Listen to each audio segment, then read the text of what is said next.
MTN News, flight reductions in effect. The reductions will be phased in with a full 10% going into effect by next Friday. The government shutdown causing headaches for many travelers. What to expect if you're flying out of Billings.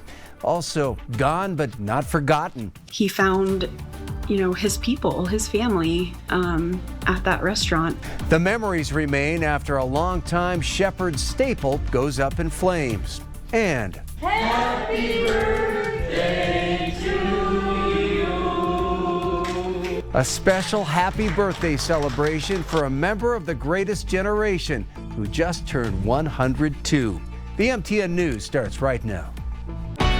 From Montana's news leader, this is the MTN 10 o'clock news. Well, good evening and thanks for joining us on this Friday night. I'm Russ Riesinger. Next week, America says thanks to all who've served on Veterans Day. But tonight, we're saying happy birthday to one. Every day, fewer of our World War II veterans are left, now estimated at less than 50,000 of the 16 million who once served. So it's a good reason to celebrate them while we still can. That was the case in Billings today as one member of the greatest generation turned 102 years old. Our Isabel Sparks has the story. Happy birthday, dear Joe. It was a modest celebration for over a century of life and service. We never realized we'd be celebrating his birthday this long. Joe Huckey celebrated his 102nd birthday Friday afternoon, surrounded by family, friends, caregivers, and plenty of love. He was born November 7th, 1923. I remember skiing from an early age. We got to ski whether we wanted to or not. But more than just another major milestone, it was a celebration of service for the World War II veteran and POW. His 4 children, Douglas, Carol, Lynn, and Jennifer, tell these stories well. He enlisted in the Army, I believe in 1942. He trained as a bomber pilot and was shipped overseas flying advanced aircrafts until 1945. His group supported the ground effort in the Battle of the Bulge. Mid-January 1945, they were doing ground attack mission, but they were surprised by a large number of German fighters. He was captured and then held in a prisoner of war camp in Heppenheim, Germany. Spent 3 months in terrible conditions before being liberated. So one of his legs is shorter than the other, but that didn't slow him down. He just always went for it. He managed to be a successful businessman and a wonderful father. A resiliency that still shows, even at 102. He still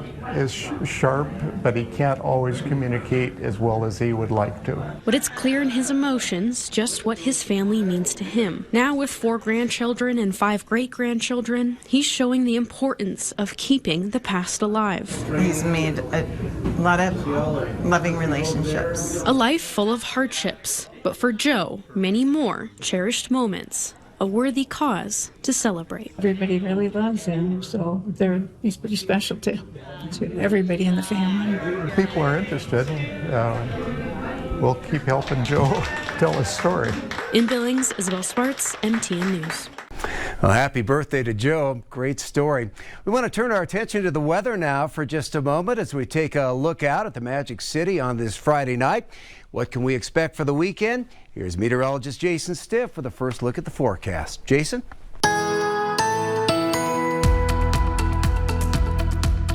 We certainly have fewer clouds over the Magic City itself right now, but the wind has not subsided, and we still have another storm that is moving in from northern Canada now, mushing over the Fort Peck area right now with areas of rain for Jordan. Rain and snow mixes around Glasgow, and it's moving southeastward toward Glendive as well as Miles City. So overnight tonight through early tomorrow morning, expecting increasing clouds as this storm moves into east central Montana. Colder air, also more windy weather, and the potential for some lower elevation snow. We can see that in our forecast going forward. By the time we get to 7 o'clock tomorrow morning, most of that light snow will still be continuing, and it's going to be moving its way towards South Dakota. Our forecast for the weekend and next week coming up.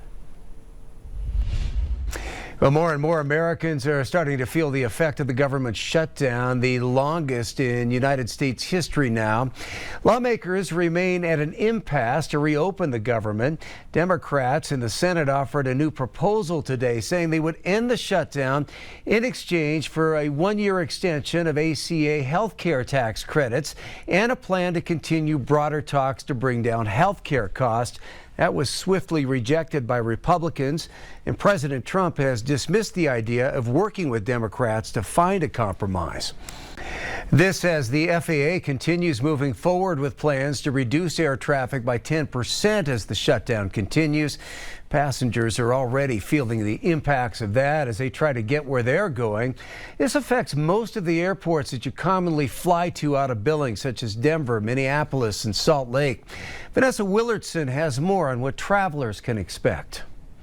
Thanks for calling United Airlines. When you call the 1-800 phone number for United Airlines, go directly to united.com/GOV shutdown. You'll find a voicemail alerting passengers of canceled flights. For the latest update, including a list of canceled flights. And now airports are seeing even more flights get canceled due to the shutdown, as the FAA made the decision to reduce 10% of air traffic across 40 major U.S. airports starting Friday. The message that we've received as well is that the reductions will be phased in with a full 10% going into effect by next Friday. At the airport in Billings, Director of Aviation and Transit Jeff Roach says he has already noticed the effects of these flight reductions. United Airlines has canceled the flight from Denver to Billings and then back to Denver again tomorrow afternoon. It's really too soon to tell if we'll see more cancellations. The good news is many airlines are constantly updating flight status online. If you go to websites such as United and Delta, you can find the latest news on if your flight was affected. We just ask people to come to the airport well in advance of their flight, keep in touch with their air carrier on the flight status and any changes that may be needed, and again, pack their patience. In Billings, Vanessa Willardson, MTN News. The shutdown has also left millions of Americans who depend on the Supplemental Nutrition Assistance Program, or SNAP, in limbo. In a new development, the Supreme Court has granted the Trump administration's appeal, blocking a judge's order to fully fund those SNAP payments. Tonight in Montana, 2 state senators are weighing in on fronting the money needed for SNAP to continue after Governor Greg Gianforte announced the state couldn't do that. Billings Senator Mike Yakowicz says the problem is on the governor's radar, but Bozeman Senator Cora Newman says there's no reason for the state not to pony up that money. I am really disappointed to see our governor play federal games, because he's not a federal servant. He is the governor. He is responsible for serving our state. He's not in Congress. He's not in the Senate. He's our governor. It's a difficult time from the federal level to the state level. And people are asking me, what are we doing? What can we do? And I can reassure them that we're in contact with the governor. We're in contact with Charlie Brereton. We're in contact with local and older or elder senators and legislators who are working on this issue. Gianforte says that the state can't fund the federal program without guarantees for reimbursement. Well, Q2's annual Turkey Tuesday is coming up next Tuesday, November 11th.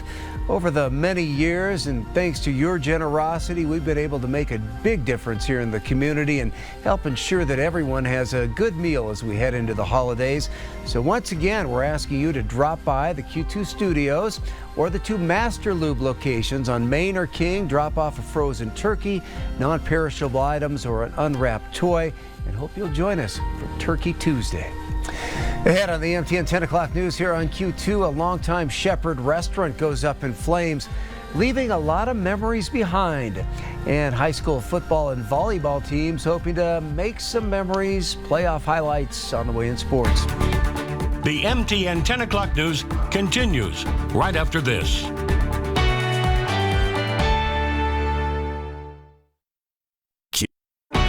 From Montana's news leader, you're watching the MTN 10 o'clock news.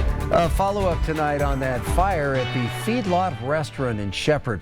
Yellowstone County Sheriff's Department tells us the investigation is still ongoing, saying they're continuing to interview people about the fire and the evidence collected is still being analyzed.